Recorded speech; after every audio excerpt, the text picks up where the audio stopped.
Do you feel everything so deeply that sometimes it feels like a wound? Have you been called too sensitive?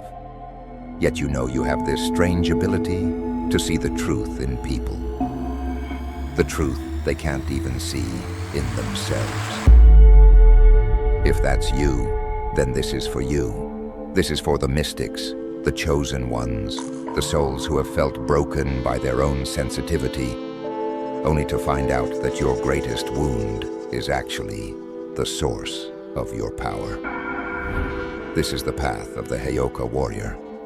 If you're nodding your head right now, you've probably spent your life feeling like a walking paradox. You're a storm of contradictions, incredibly compassionate but brutally honest. You crave deep, soulful connection, but you also need solitude like you need air. You carry an ancient wisdom, but have a childlike wonder that never fades. And this path can be incredibly lonely. You've likely felt misunderstood or even feared for an intensity you bring into a room. An intensity you might not even notice, but everyone else feels in their bones. For years, you may have seen this sensitivity as a curse.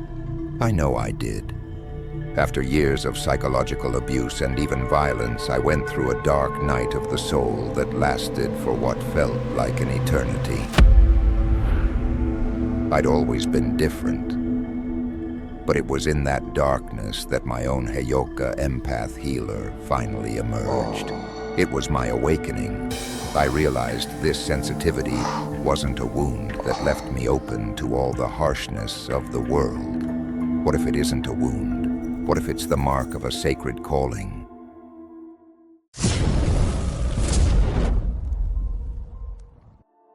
Today we're talking about the journey from wounded to warrior through the lens of a spiritual archetype, the Heyoka Empath. Now, it's vital that we approach this with clarity and deep respect. It's so important to ground this conversation in respect for the term's origins. The word Heyoka comes from the Lakota Sioux people. In their tradition, a Heyoka is a sacred clown or contrarian, a ceremonial figure chosen through powerful visions, often of thunder beings.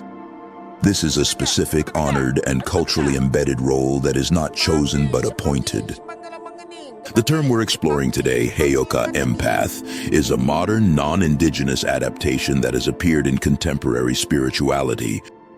It's used to describe an empath who acts as an emotional and spiritual mirror for others, often using unconventional ways to provoke insight.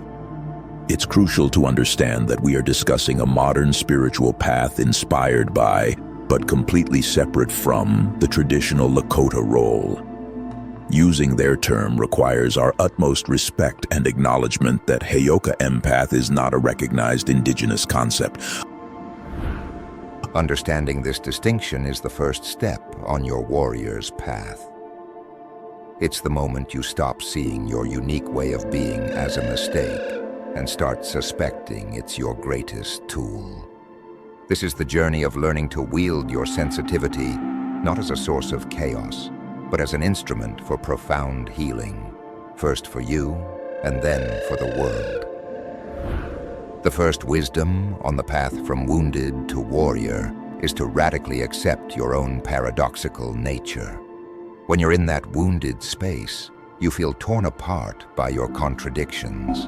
The warrior learns to live inside them, finding power in that tension. You're the person who laughs in a sad moment or cries at something purely joyful. You might shiver on a warm day, reacting in opposition to your environment. This isn't confusion. It's just a different way of processing reality. This contrarian nature is a key feature of the traditional Heyoka, who would do things backward, like shivering when it's hot, to shake the tribe out of their rigid perceptions of normal. This archetype of the sacred clown or trickster exists in many cultures, from the Pueblo clowns to figures in Tibetan Buddhism, and they all serve a similar purpose: to challenge norms and provoke new ways of thinking through unconventional behavior. Your life is a living riddle. You're both the wise old sage and the innocent child. You can analyze a complex emotional problem with surgical precision, then get lost in daydreams. You feel this huge, world-sized empathy, but you're also the person who will say the one thing no one else dares to say, shattering the comfortable lie in a room. The wounded phase is when you're trying to pick a side. You ask, am I a healer or a troublemaker? Loving or harsh? You feel unstable and inauthentic because you're trying to cram your multifaceted soul into a tiny, one-dimensional box. The warrior awakens when you stop asking either or and start living in both and. You are both the healer and the one who provokes the crisis that healing requires. You are both deeply wise and wonderfully absurd. Your inconsistency is actually a higher form of consistency. You aren't meant to be predictable. You're meant to be a catalyst.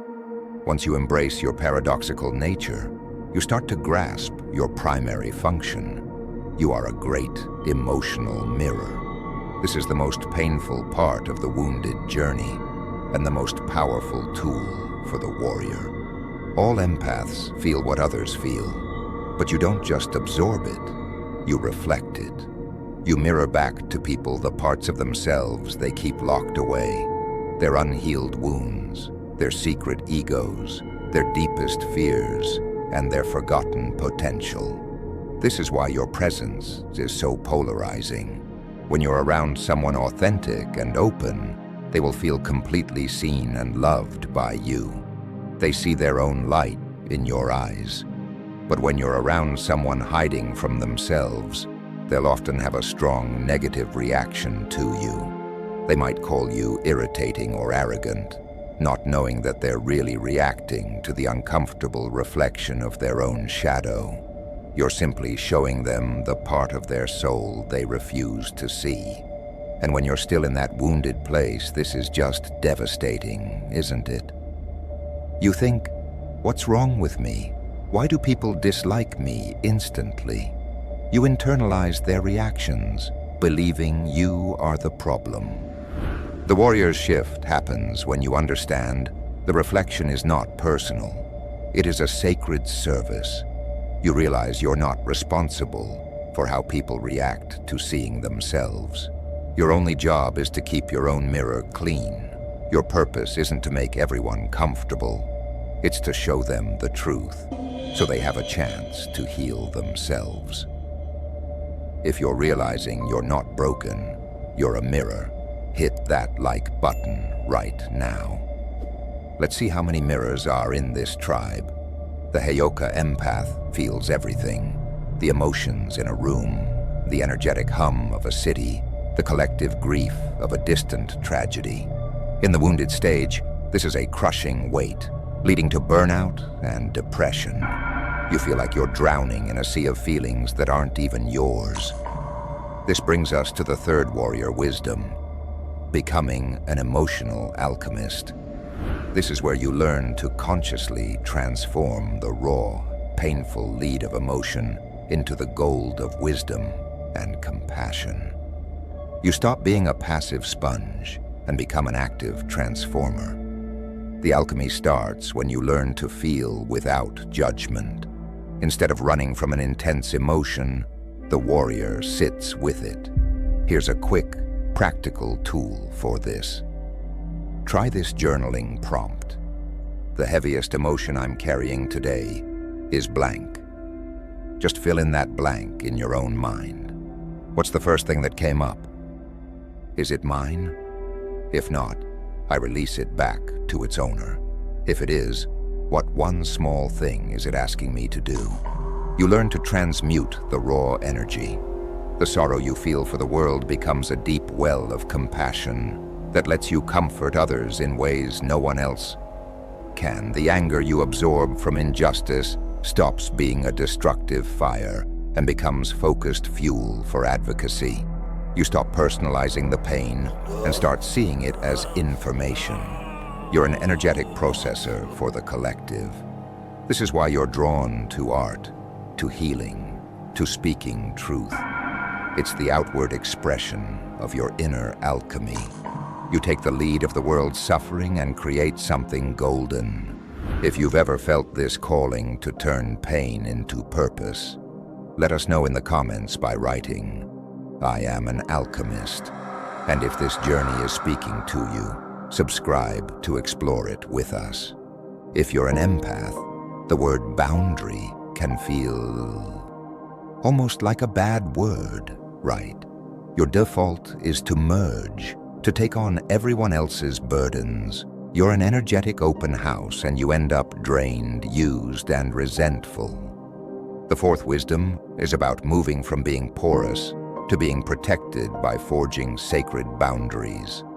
A warrior realizes boundaries aren't selfish. They are essential for your survival and your service. They aren't walls to keep people out. They're a sacred filter that lets you choose what comes in. This starts with seeing your energy as your most precious resource. You learn to spot the energy vampires and lovingly limit your time with them. You master the compassionate no. No. For example, instead of just ghosting or making excuses, you can use a simple phrase like, "Softly, I feel for you, I'm sorry, but I need to protect my energy right now so I can stay present. but I cannot fix I'm this rooting problem for you." Knowing that saying no to what drains you is saying yes to your own spirit. Most importantly, you claim your non-negotiable need for solitude. Other people may recharge socially, but you recharge alone. This isn't being antisocial. It's a spiritual necessity. Solitude is where you cleanse your energy field, return what isn't yours, and hear your own soul's voice again. The wounded empath feels guilty for needing space. The warrior claims it without apology. This need for solitude and the risk of burnout is very real for highly sensitive people. Grounding techniques like meditation or just walking barefoot on the earth are not just spiritual ideas. They are practical ways to regulate your nervous system and discharge the excess energetic information you've absorbed. The warrior knows their ability to show up for the world is directly tied to their commitment to showing up for themselves. You stop being a leaking bucket and become a deep, clear well. Finally, let's talk about your most powerful and most misunderstood gift: healing through unconventional wisdom and sacred humor. The term sacred clown isn't an insult, it's a job description. While other healers use gentle words, you often use paradox, satire, and even a little bit of shock to break down egos and create an opening for truth. You embody what some traditions call crazy wisdom. You might deliver a life-changing truth inside a ridiculous joke. You might play devil's advocate to force someone to see the holes in their own logic. By pointing out the absurdity in a situation everyone else takes so seriously, you release the tension and let a new perspective in. In the wounded stage, this is terrifying. People accuse you of being inappropriate or not taking their pain seriously. You try to suppress this part of yourself, but it feels fake. The warrior learns to trust this unconventional impulse. You understand that sometimes the kindest thing you can do for someone stuck in a rigid mindset is to lovingly knock them off balance. Laughter is powerful medicine. A shocking truth can shatter an illusion in an instant. Your healing is disruptive, but it's chaos motivated by love. You don't enable victimhood, you challenge it by mirroring a person's own strength back to them in unexpected ways. This is the sacred dance, using disruption to create balance and humor to heal the deepest wounds. The path from wounded to warrior isn't a final destination. It's a state of being you learn to live in. And let's be clear, the warrior isn't someone who's magically wound free. The warrior is someone who has learned to read the map of their own scars. They know their deepest wounds are the doorways to their greatest powers. The transformation is when it all comes together. The warrior no longer fights their paradoxical nature. They dance with it. They don't fear the reactions to their mirror. They hold it steady with love. They are no longer drowning in emotion. They are masterful alchemists. They don't hide their unconventional wisdom. They wield it as a sacred tool. The wounded Heyoka is a victim of their gifts. The Heyoka warrior stands in the eye of the storm, centered and calm. They feel everything, but they're attached to nothing. Their life is no longer about surviving their gifts. It's about directing them with purpose. They have accepted their role as a sacred disruptor of illusion, starting with their own. This journey is about coming home to yourself.